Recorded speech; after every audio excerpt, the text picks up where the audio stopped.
Mengawali informasi yang pertama pemirsa, 2 hari terakhir asap di wilayah Kabupaten Ogan Ilir kembali tebal, baik pagi, siang maupun malam hari. Hal ini dikarenakan masih terjadinya titik kebakaran lahan di beberapa titik di wilayah Ogan Ilir. Inilah kondisi asap tebal yang menutupi kompleks perkantoran Bupati Ogan Ilir di Tanjung Sanai. Asap tebal terlihat jelas menutupi pandangan dari kejauhan kompleks perkantoran Bupati.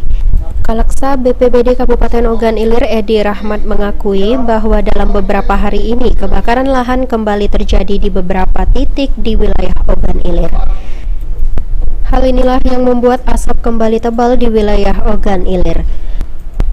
Beberapa titik wilayah yang kembali terjadi kebakaran lahan yakni wilayah Pemulutan, Pemulutan Barat, dan Indralaya Utara. Saat ini petugas masih berusaha melakukan pemadaman di sejumlah titik tersebut, namun hingga saat ini masih terkendala dengan minimnya sumber air. Hal ini dikarenakan sejumlah kanal telah kering akibat kemarau. Ahmad Romawi, PAL TV.